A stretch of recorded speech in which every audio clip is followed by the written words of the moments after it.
Apakah bisa awalnya kena gagal ginjal lalu terkena penyakit jantung? Yuk kita bahas. Bapak Ibu pertama konsultasikan terlebih dahulu agar tepat penanganan dan solusinya. Kalau mau konsultasi sama saya silakan dipencet dulu tombol plus yang ada di sini supaya nanti komunikasi kita tidak dibatasi dan saya bisa membalas pesan dari Bapak Ibu. Kalau juga mau konsultasi dan jangan lupa di-share, semoga jadi amal jariah.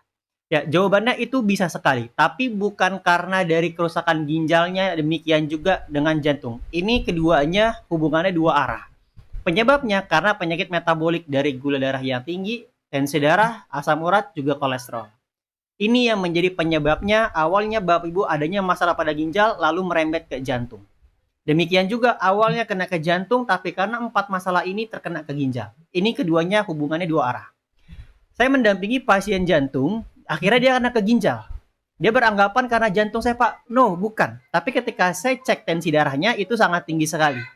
Tensi darah yang tinggi itu pun menjadi penyebab terjadinya kerusakan pada ginjal. Demikian juga Bapak Ibu yang awalnya kena ginjal, tensi darah yang tinggi itu menyebabkan terjadinya penyumbatan di pembuluh darah jantung.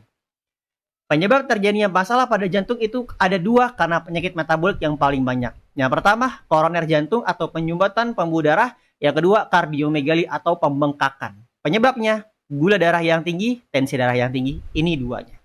Lalu tambahannya koroner karena kolesterol yang tinggi sehingga dia membuat terjadinya plak di pembuluh darah yang kita kenal dengan istilah penyumbatan. Kalau penyumbatannya hampir 70%, inilah yang harus ambil tindakan pasang ring atau stent pada jantung.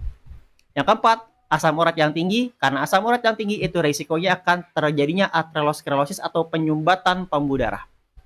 Demikian juga Bapak Ibu, bagi yang penyakit jantung, pasien jantung awalnya, ketika gula darah tinggi, tensi darah yang tinggi, itu pun akan menyebabkan kerusakan pada pembuluh darah ginjal. Maka dari itu saya katakan tanganinya jangan setengah-setengah.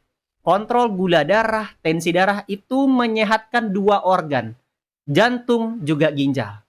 Amannya gula darah, cek HbA1c per 3 bulan pemeriksaan gula darah, hasilnya di bawah 5,6 itu lebih bagus. Di atas dari tadi program kontrol dia supaya dia turun. Tensi darah di bawah 130/80, ini pun juga ada dari pasien ginjal yang saya tangani. Tensi darahnya tidak terkontrol, akhirnya itu menyebabkan penebalan pada pembuluh darah atau otot pada jantung. Ini yang terjadi karena tensi darah. Oke, atur lagi pola makannya, cukupi kebutuhan nutrisi harian, olahraganya diatur konsisten, dan pastinya pun istirahat yang cukup. Ini yang perlu Bapak Ibu tangani, jangan setengah-setengah.